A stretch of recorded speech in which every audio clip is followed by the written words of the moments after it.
ইতিমধ্যেই আমাদের উত্তরের আহ্বায়ক আমিনুল হক কথা বলেছে। আমাদের মাঝে উপস্থিত রয়েছেন সদস্য সচিব মোস্তফা জামান, যুবদলের সাধারণ সম্পাদক নুরুল ইসলাম নয়ন, এস.এম. জাহাঙ্গীর, যুগ্ম আহ্বায়ক ঢাকা মহানগর উত্তর বিএনপি।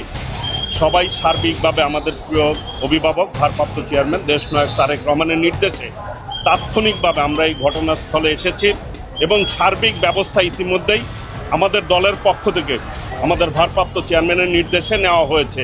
স্থানীয়ভাবে রাস্তা পরিষ্কার করা এবং রোগীদেরকে কিভাবে হাসপাতালে দেওয়া, আমাদের স্বাস্থ্য বিষয়ক সম্পাদক ডাক্তার রফিক ইতিমধ্যে হাসপাতালগুলিতে আছে এবং ঢাকা মেডিকেলে আমাদের ডাক্তার পাবেল সাহেব আছে, জাহিদ সাহেবরা আছেন এবং মিডিয়া সেলের পক্ষ থেকে রক্তের যে প্রয়োজনটা, ব্লাড যে প্রয়োজনটা সেটি ইতিমধ্যেই আমরা মিডিয়া সেলের মাধ্যমে সকলকে আহ্বান করেছি ব্লাড দেওয়ার জন্য।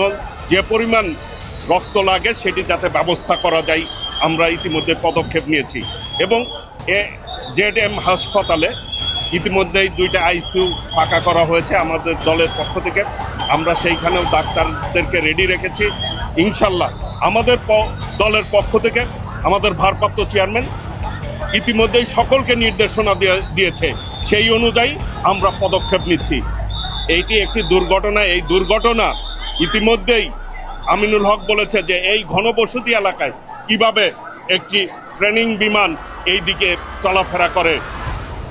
আমরা সুষ্ঠু তদন্তের মাধ্যমে এই যে প্রাণহানির ঘটলো এর তদন্তের মাধ্যমে যারা দায়ী তাদের বিরুদ্ধে ব্যবস্থা গ্রহণ করতে হবে এবং এই যে অব্যবস্থাপনা এই সরকারের দৃষ্টি রাখতে হবে ভবিষ্যতে যাতে এই ধরনের কোনো ঘটনা না ঘটে।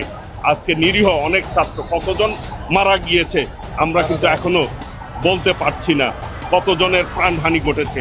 কাজেই আমরা সকলে মিলে ঐক্যবদ্ধভাবে সকলের সহযোগিতা নিয়ে এই উদ্ধার কাজ আমরা পরিচালনা করব।